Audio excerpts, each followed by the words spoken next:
එලව කොහොමද අද මම ඔයගලන්ට අන්බොක්ස් කරන්න යන්නේ ලිටෝ කලා කියන ස්මාර්ට් බැටරි චාර්ජර් එක ගැන. අපි බලමු මේ බැටරිය ඇත්තටම මේ බැටරි චාර්ජර් එක මොකටද පාවිච්චි කරන්න පුළුවන් කියලා. ඊට කලින් අපි මේක අන්බොක්ස් කරගෙන බලමු මොනවද ඇතුලේ තියෙන්නේ කියලා. මේ විදිහට තමයි බොක්ස් එක ඕපන් වෙන්නේ.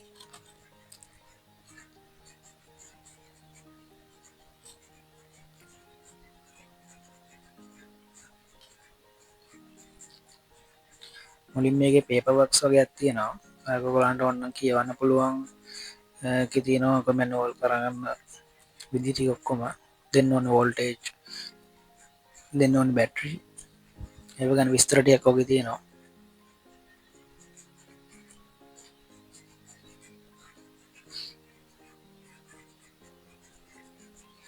පොඩියට ඩිස්ප්ලේ එකේ පෙන්නන විදිහට ෆොටෝ එකක් දාලා තියෙනවා ඒගොල්ලෝ.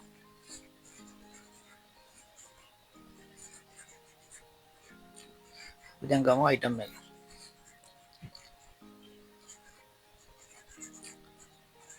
මේ විදිහට තමයි මේක පේන්න තියෙන්නේ. ලිටෝ කලර් එක ලොකු බැඩ් එකක් ගහලා තියෙනවා. ස්ක්‍රීන් වලින් තමයි බැටරිය පද වෙලා සම්බන්ධ වෙන්නේ. එතන බටන් හතරක් තියෙනවා. එතන මේ වගේ බටන් ටිකක් තියෙනවා. DC12 ඉන්පුට් එකක් තමයි දෙන්න ඕනේ මේක වැඩ කරන්න. 5 වෝල්ට් අවුට්පුට් එකකුත් තියෙනවා. මේකේ ඩිස්ප්ලේ එකක් තමයි ඒකේ තියෙන්නේ. මම පටේ බලා ගන්න මොකුත් ඇත්ත නැහැ. මෙතන ස්ටිකර් එකක් ගහලා තියෙනවා. ඒගොල්ලන්ගේ විස්තර වගේක් දාලා තියෙන පිටිපස්සේ ලිටෝ කලා කියලා දාලා තියෙනවා. LII 500 ස්මාර්ට් චාර්ජර් කියලා තියෙනවා. දැන් මෙතන හොඳට බලන්න මෙතන තියෙනවා දෙන්න ඕනේ වෝල්ටේජ් ටික සහ බැටරි වල තියෙන පැරාමීටර්ස්. දැන් 18 IC50 ඒ જાති වගේ බැටරි වල තියෙනවා. දාන්න ඕන જાති. ඩබල් A දාන්න පුළුවන්, ට්‍රිපල් A පුළුවන්. 3.7 ලිතියම් අයන් බැටරි. අපිට මේකට පාවිච්චි කරන්න පුළුවන් බැටරි වල තියෙන කෝඩ් ටික මෙතන දාලා තියෙනවා.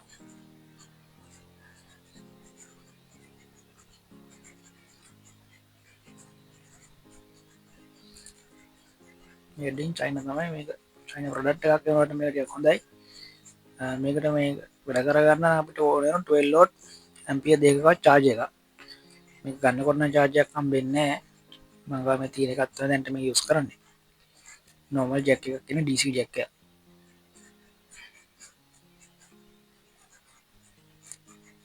විතර ගහලා ගලවන්න පුළුවන්.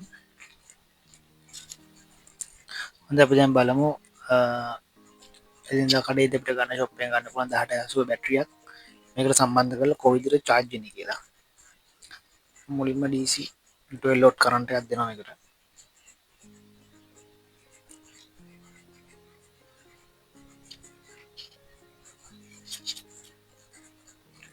හරි පව දුන්නාම මෙන්න මේ ඩිස්ප්ලේ එක එනවා. අපිට මොකද අගයක් පෙන්වන්නේ නැහැ බැටරි එක සම්බන්ධ නොකර තියෙන නිසා. අර මේකට කැමති ට්‍රේ එකකට කැමති බැටරියක් දාත හැකි. මේකේ ධන එන්නේ ඉස්සරහා පැත්ත රින තමයි පිටිපස්සට එන්නේ. ධනෙට මාරු කරගන්න එපා එහෙමත් එහෙම අයිටම් එක පිච්චෙන්න පුළුවන්. සම්බන්ධ වෙච්ච ගමන් ඉතින් වෝල්ටේජ් එකයි ඒක කොච්චර ඇම්පියරේජ් එකක් ගන්නවද කියලා ඉතින් පෙන්නනවා. අපිට කරන්ට් එක ස්කෙඩියුල් කරන්නත් පුළුවන්. බැටරි ටෙස්ට් කරන්නත් පුළුවන්. normal test fast charge කියලා දෙකක් තියෙනවා.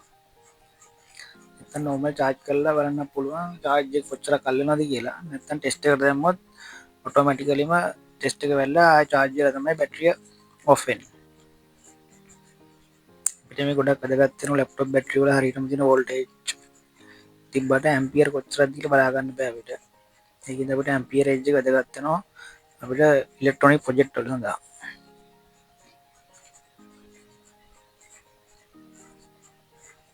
ඒක එක කියලා දාපු බැටරියට එක කියලා අල්ලනවා දෙක දැම්මම දෙවෙනි එකට අල්ලනවා.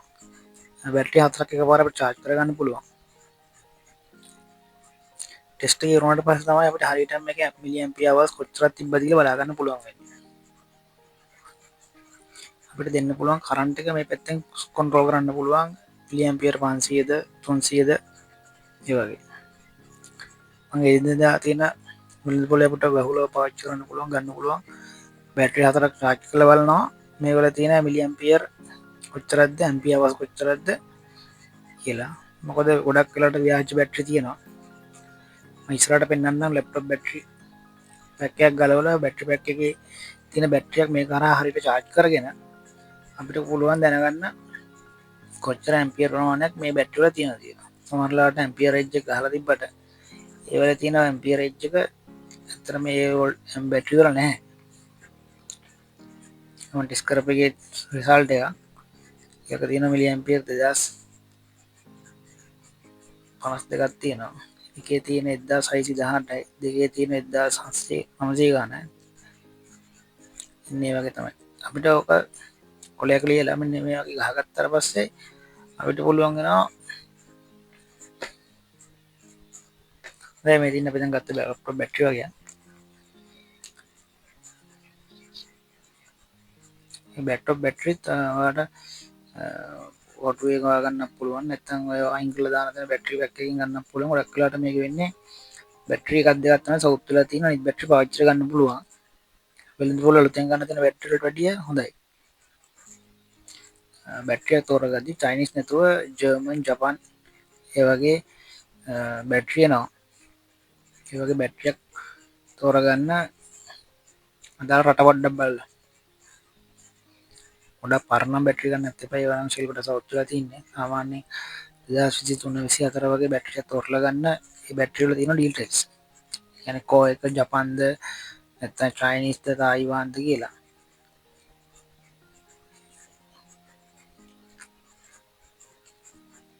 ගොඩාක්ම 12 වෝල්ට් බැටරි පැක් එකක් හදාගන්න හොඳම දේ තමයි ඔය පරණ ලැප්ටොප් බැටරි අයින් කරන එක. හොඳයි මේ විදිහට මම එකක් ස්ටිකර් එක ගලව ගත්තා. මේ වගේ බැටරි හතරක් තමයි එන්නේ. මේක නම් Acer ලැප්ටොප් එකේ තියෙන බැටරියක්.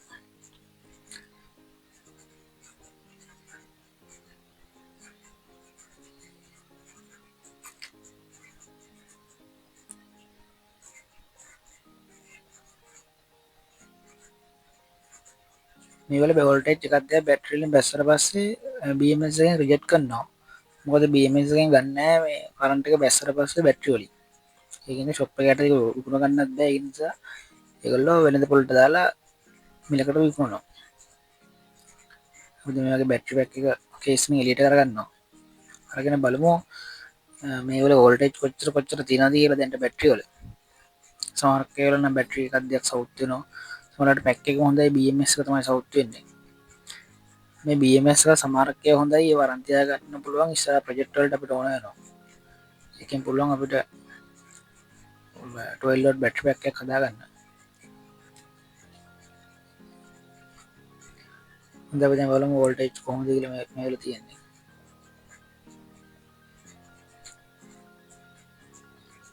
ඒකේ තියෙන 2.6ක් තියෙනවා.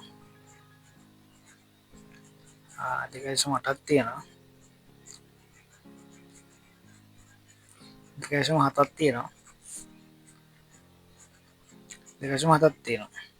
චෙක් කරවලම 10ක් තියෙනවා. පේනවා වෝල්ට් ටික අඩු වෙලා තියෙන නමුත් එකක්වත් ඩිස්කනෙක්ට් වෙලා නැහැ. වෝල්ටේජ් බහලා තමයි තියෙන්නේ. මේ බැටරි චෙක් කරගෙන මුලින්ම අපි ඊට පස්සේ බැටරි ටික වෙන් කරගන්න ඕනේ තනි.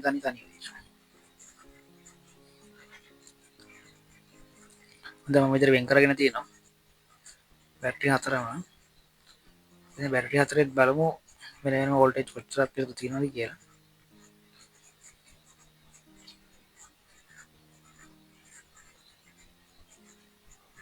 දෙක යටක් තියෙනවා. සමහරට BMS එක අමුලා තියෙන වෙලාවකදී අපි වෝල්ටේජ් චෙක් කරන්න ගත්තාම ඒ වල වෝල්ටේජ් වෙනස් වෙන්න පුළුවන්. මෙහෙම බලන එක තමයි හරියම විදිය. ස්මාර්ට්. හරි අපි දැන් මේ විදිහට ආපහු කර 12 පවර් පැක් එකෙන් කරන්ට් එක දීලා ස්මාර්ට් charge එකෙන් අපි charge කරගෙන බලමු මේ වල ampere hours කොච්චරක් තියෙනවද කියලා.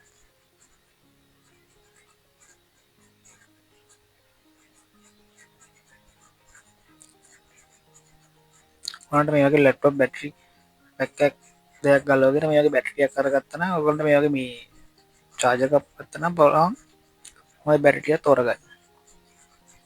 මොකද වෙළඳ පොලෙන් ගන්න තියෙන බැටරි වලට වඩා ampere hours ගන්න ගොඩක් වැඩි මේ බැටරි වල.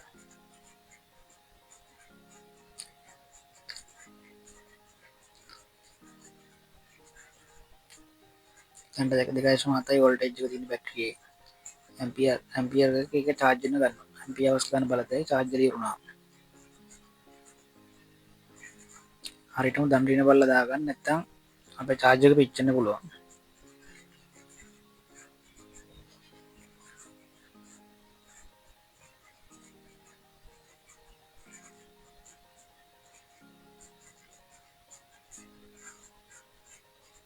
හරිට සෙට්න බලන් සෙට්ච ගම අතනින් සිලෙට්ඩෙන අපි දාලතින බැට්‍රිය කිය ට්‍රේවිනික් ට්‍රේකෙද තියනක තුනේද අතරක පහහිද වගේ පෙන්න්නවා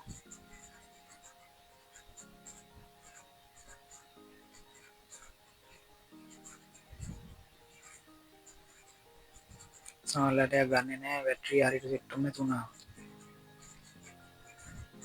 මේ තින ඒවගේ තම ගලෝගත්තා බැට්‍රගේ මේකනම් සුස්දකොයද එකන ශෙල්ලක්කෝන් ජපන් මඩින් ජපන් ශිල්ලෝක ඇත්තමයි තියෙන්නේ ඉදි මේ මංගලෝගත්ත බැට්‍ර පැක් හිපේක පැට්‍රි තියනු දිය මීතර තමයි බැට්‍රෙන්නේ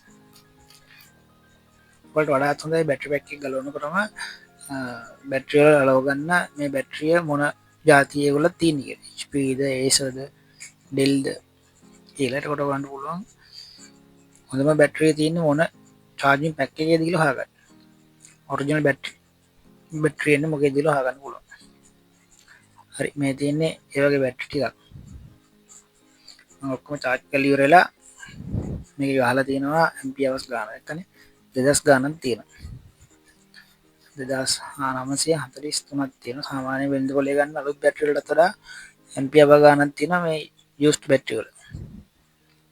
මොකද අද වෙළඳ පොලට එන්නේ ඔරිජිනල් බැටරි ආවොත් විශාල මිලක් වෙනවා.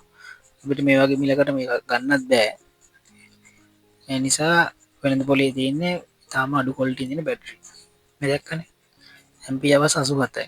අපි මේ වගේ එකක් ප්‍රොජෙක්ට් එකට පාවිච්චි කරොත් එහෙම අපිට වැඩි වෙලා මේකෙන් කරන්ට් එක ගන්න බෑ. මට ඔෆ් නෙමෙයි එකක් අලුත් එකක්.